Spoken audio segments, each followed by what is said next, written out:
Today is Tuesday, Parashat Vayera, Parasha of this week.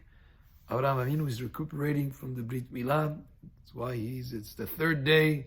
He's at the opening of his tent, waiting for guests to be able to invite.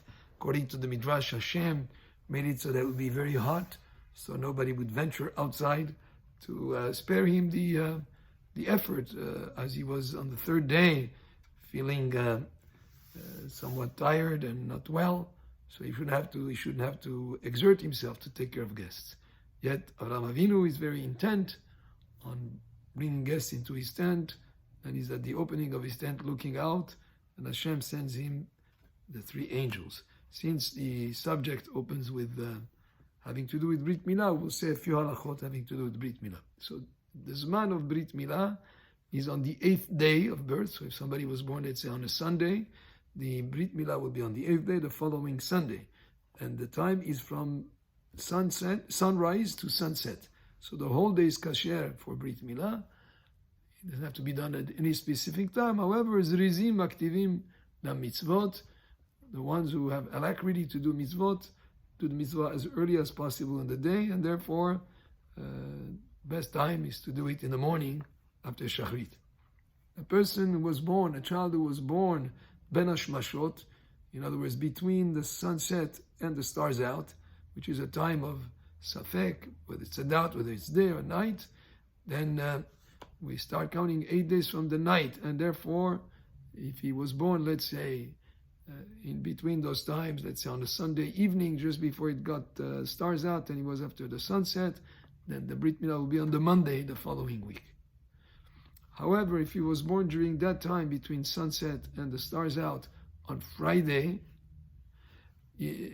early evening, then the Brit Milah cannot be done on Friday, because maybe it's not the 8th day. Cannot be done on Shabbat, because Shabbat is the 9th day, and therefore it's postponed all the way till Sunday, the following week. So that will be not the Shabbat that would come after that Friday evening, but the Sunday that will be after that.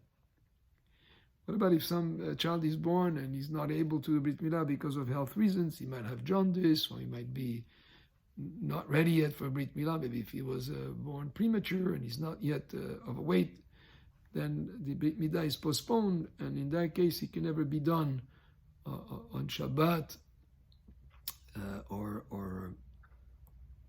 holiday. Okay, and so it's not doesn't postpone Shabbat, and can be done only after the child is healed, but not on Shabbat.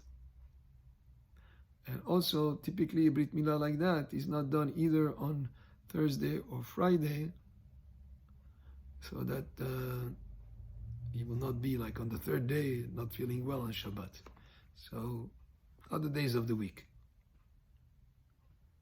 Some people have a custom to light candles at the time of the Milah. And the best way to do Brit Milah, of course, is to have 10 people present there.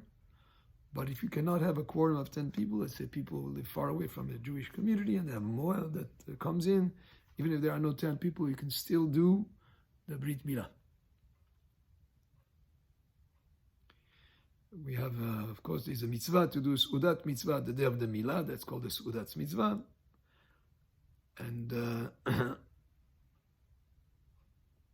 And typically we don't invite for the Seudah, because it would be kind of not respectful if you're invited to Brit Milah, you don't show up. So typically we just announce without inviting specifically. And the mohel is actually the messenger of the father of the child, because the father of the child has the obligation to get the Brit Milah done, either himself or to relegate it to delegate the mohel to do that. And the minhag is to stand up when the Brit Milah is being done, and not to be seated.